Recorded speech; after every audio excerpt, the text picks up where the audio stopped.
Gets me through my morning every day. Every morning. Ladies and gentlemen, Adelaide's Jodie and Hayesy on Nova. Now that's a joke. That was a joke.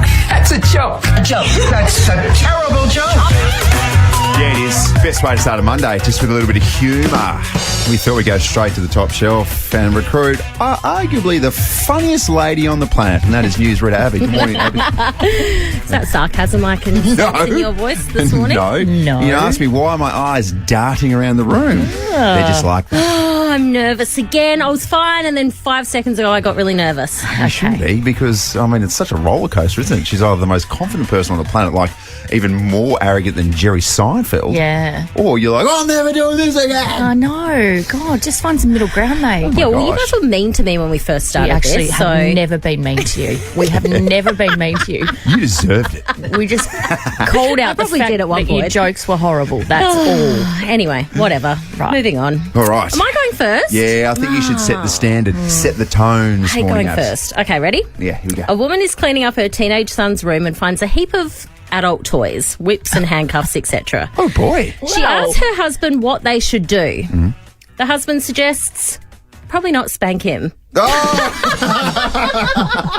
Do you get it? Come on. Can you mansplain? You want me to mansplain? Yeah, I do. Okay, so what's going on here? So, I mean, the crutch of this particular joke is that Abby's saying there's sort of whips and toys and of a sexual nature. Okay. And perhaps that's what the son wants. Oh. So let's not whip So him with let's his own not. toys. Oh, okay. Now I get it. Yeah. No, it's good, Abs. Thank you. Okay. Yeah. All right, your turn. Okay.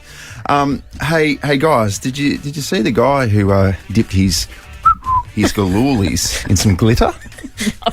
No. Pretty nuts. All right, Abs. Now the crutch of this joke. How long did it take you to get the glitter off, Hayesy? Oh my! Oh, there's still little bits and pieces. Oh, God. Yeah, that's very good. All right, should I bring this thing home? Yeah, bring it home. Okay. What have we got? What did Pinocchio's lover say to him? Oh no! Lie to me, lie to me.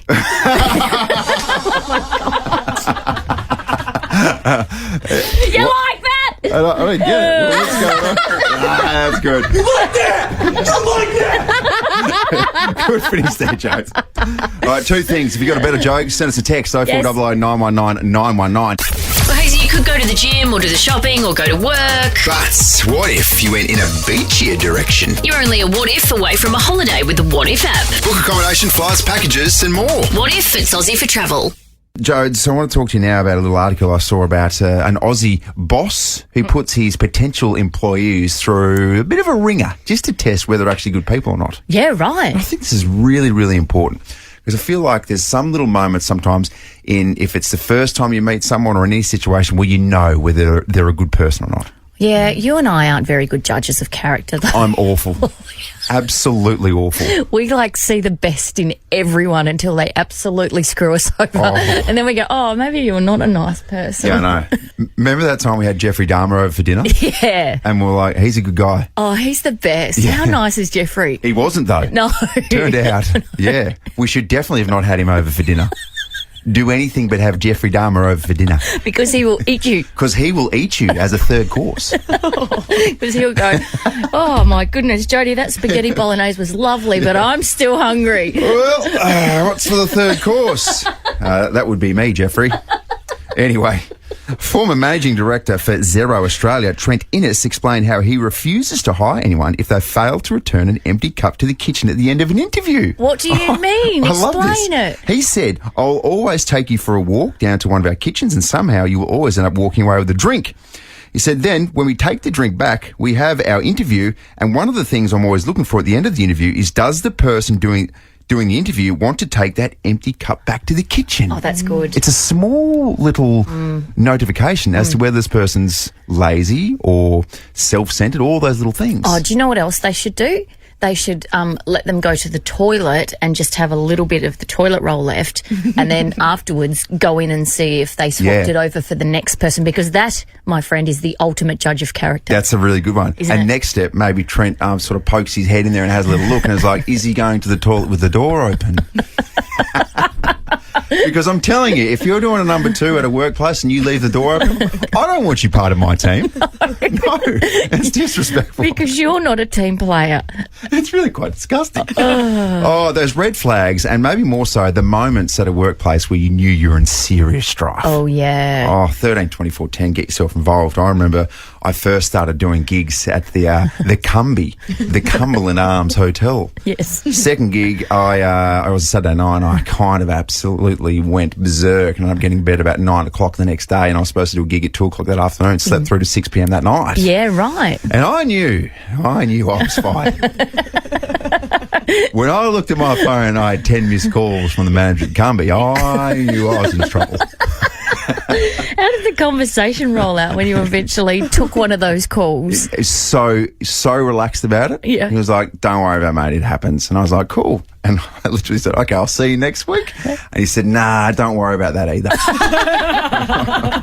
And we sort of mutually, when I say mutual, it was all him, but we parted ways amicably. Let's bring producer Zoe in here at this point, and I just want to ask you: have you ever felt like you've been in trouble at work, Some Zoe? strife at work? What have you done? You're such a clean skin. Yeah, because anyone who's ever met you would just go, she's so sweet and she's so lovely. There's pure. no chance she would mess up at work. What? Perfect. No chance. Perfect Zoe. Wouldn't have thought. I'm a model employee. Yeah. I mean, look, I don't want to back you into a corner here, and I don't want to bring up anything unnecessary, but what about the Christmas party last year?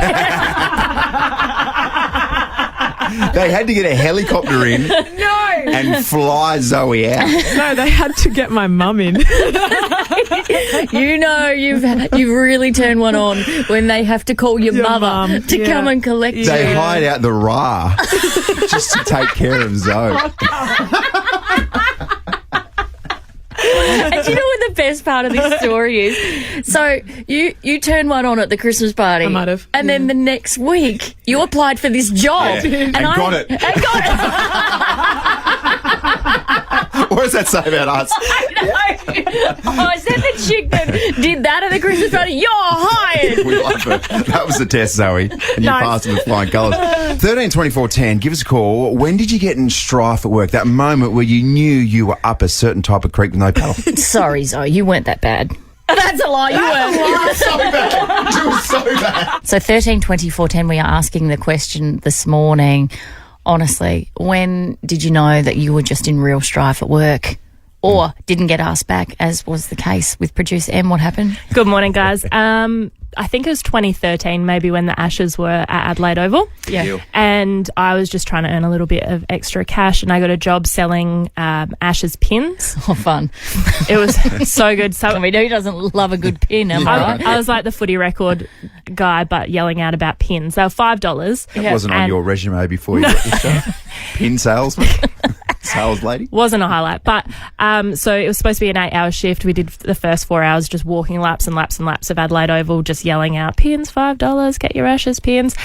And then I saw some friends of mine that were sitting prime seats, and they said, oh, do you want to come sit down and have a drink? I said, yeah, sure, no worries, I will. Yeah. And then I kind of just forgot to go back for the second 4-hour part of my shift. Yeah, right. Went out and continued to be hydrated. Yeah. And was supposed to go back the next day. And when I woke up in the morning, I just had a text saying, thanks, but no thanks. Yeah. No need to come back. Yeah. This vision of you throwing your pins in the air like LeBron James with the chalk toss. Yeah, and funnily enough, pins turned into pims. Actually, yes. My work is done. Really good stuff. A lot of text coming through as well. 0400 919 919. This one reads, knew it probably wasn't good when my boss accidentally texted me complaining about the incompetent new guy.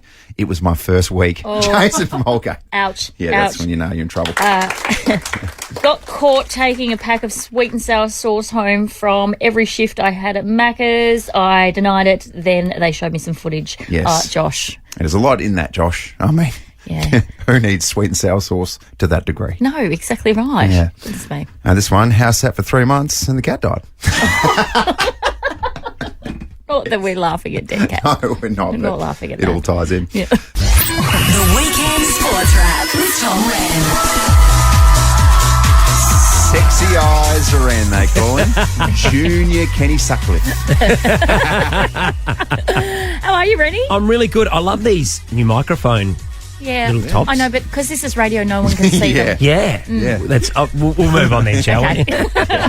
It's not really a visual medium. Good weekend for you. Really good. Hosted a little function. Yeah, busy, and then called the footy last night.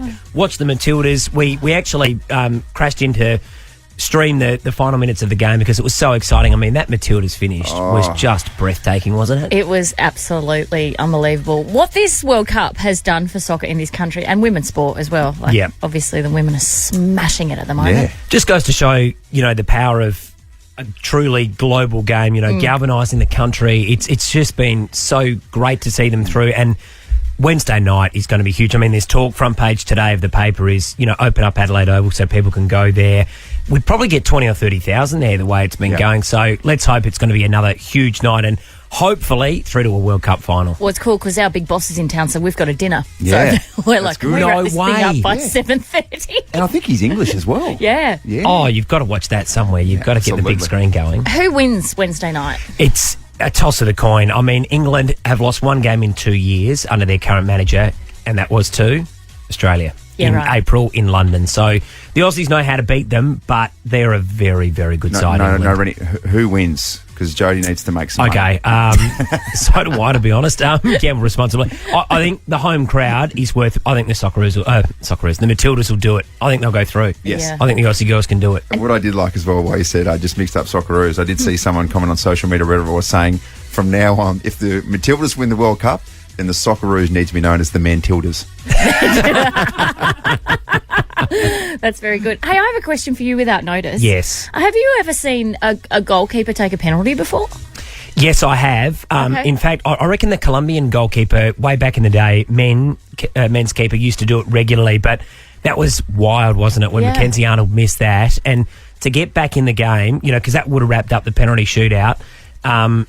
It's unusual. You're right. It is really unusual, but gee, she had a great penalty shootout. Given that she missed that one and it was so close. How were your nerves at the end of it though? Horrendous. It was one of those incredible moments. You remember where you were for the rest of your life. But also soaking it in because I had 4 girls sitting on our couch, my young girls. Oh wow! And their cousin just all sitting there watching it. And we just kept saying, guys, this is history. Like, this is absolutely huge. And for my girls to be able to see that was just something really special. Yeah, I love that. And look, we get to do it all again in 2 nights' time. Really nice. Let's go local, Rehn. Let's talk about the Crows. Don't worry about Sweet Caroline. That's sweet relief for the Brisbane Lions. Unconquered still at the gather. Bless you, Anthony Hudson. Gosh, he's a gun. That's a separate topic, though, in itself. Wow. Crows. Best caller, I think, in the country. Really good. By a fair way. I think he's outstanding. What a season. I mean, the Crows are sitting in 12th. They could easily be sitting in 2nd or 3rd. Had they won against Brisbane on the weekend, 2 games against Collingwood, GWS both times they're leading. In the second half, they lose. Melbourne, they probably should have won. They should have won at least 3 of those games. They didn't. They played well enough. They pushed them. More scoring shots again, 28-24. They're just not getting reward for effort. They're so close, but they're just not quite finishing it.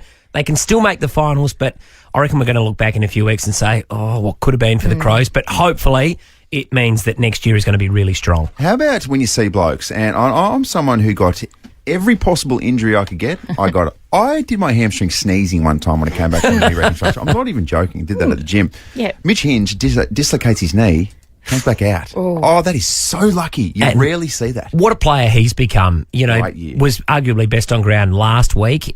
He's been sensational for the Crows. And, they've developed these young players coming through and they've just found a way, even losing all of these defenders, they just keep chipping away and finding a way to do it. They probably should have won that game on the weekend. That's the only frustrating part for Matthew Nicks.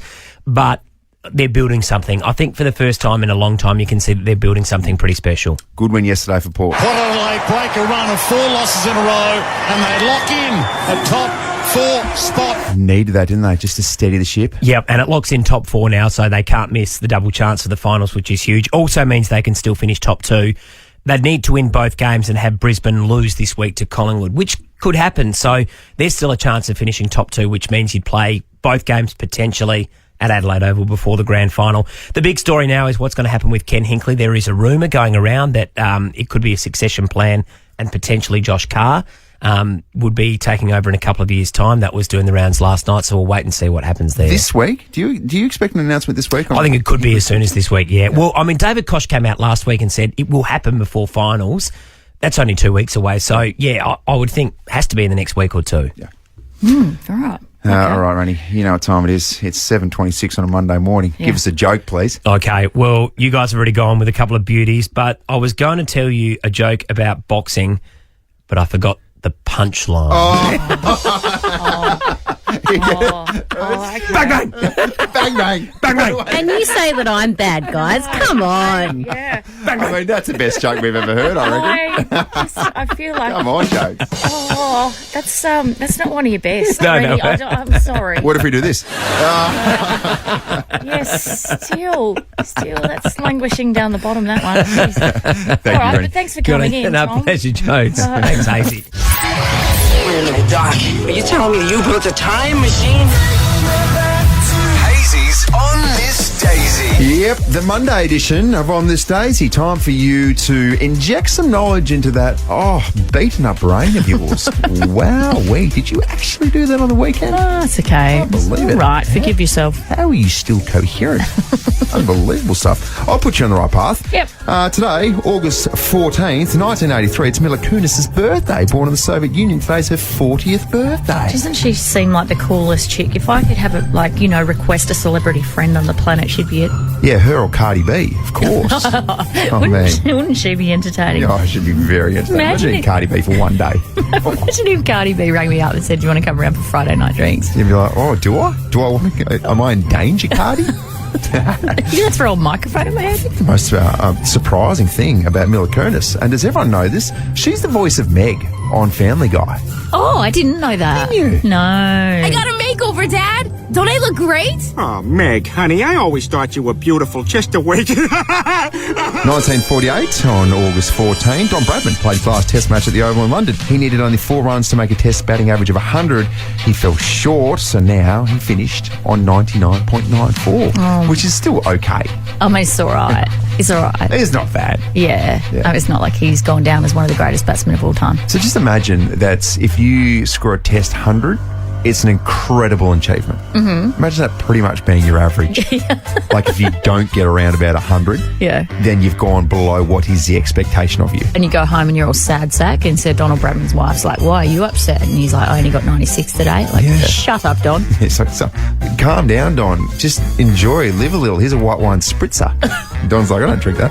1980, Peter Malinauskas was born in Adelaide. Today is his 43rd birthday. What a peach, doesn't look a day over 31. Oh, is he only 43? Who would have thought? Wowee. Hasn't that man achieved a bit? No, it's a man who keeps himself in good nick and takes his vitamins. Yeah. Takes his vitamins and skips leg day every day. Oh, it's going a completely different direction. 2006, Boy George commenced 5 days of court-ordered community service by picking up rubbish on New York City streets. What did he do? I can't remember. We can't tell you. Oh, you can't tell me because it's relatively sordid. There was someone who suggested that he may have restrained him against his will. Anyway, who's to say? Instead, it's like, well, instead of going to jail, you've got to pick up rubbish on New York streets. Is that how bad the rubbish is there? Unbelievable stuff. Number one song in August 14, 2012 was Call Me Maybe by Carly Rae Jepsen. Oh, what an error that was. Yeah, 2012, and there was a small sort of portion of time where I thought it was kind of funny to say Call Me Hayesy instead of Maybe. And every time I'd say it, like how you're reacting right now, I'd get nothing. And I'm like, I'm so sure that this is funny, but no one to this day has laughed. And here we are. Because I can just see your face. It's like, oh, call me Hayesy. I got this one. And then just blank. Like, is everyone deaf except for me? What's happening here? The biggest breaking story this town has ever seen. This is huge. I just got valuable info. This is so juicy. Jodies Juice. When I think about Jodies Juice on a Monday, I think about Robbie Williams naked. Oh, of course you do. I don't want to rock DJ. And it's like, what's going on there, Robbie? Why are you naked? Okay, so his wife, Robbie Williams' wife, Ada, has taken to social media and she's given fans of the hitmaker a real insight into their home life. So she's posted... Sorry. No, you're not. Keep going. You got this. She's posted a photo of him completely nude on the top of his sheets and stop it and grow up. He's just lying there and he's face down, so you can't actually see any of Robbie's bits, but he's got like a face mask on, so he's just having a little nap. And He's so cheeky, though. Geez, he could get away with a lot, couldn't he, Robbie? oh, couldn't he? Oh. She captioned the snap, at Robbie Williams, you can mess up my bed anytime. Hashtag sexbomb, hashtag zaddy, hashtag bedhead, hashtag weekend vibes. And yes, Rob gave me permission to post this. Whoa. Oh. Okay. If my husband took a photo of me naked while I was sleeping and said, do you mind if I chuck that on Insta? I'd be like, are you insane? Yeah, I know.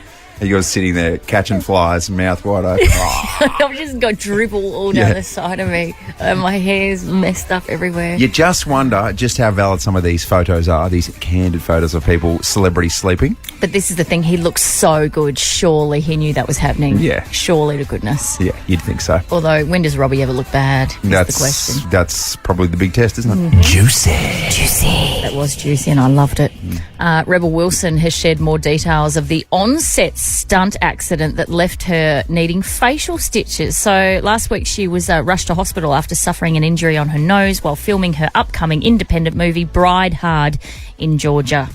She was hit with the butt of a gun, apparently. Oh. This is Rebel talking about the accident. In the middle of a night shoot, my last scene of the movie, so I'd done all these kick-ass fight sequences, and then just in the last one got hit in the face with the butt of a gun. Oh, the bum of a gun.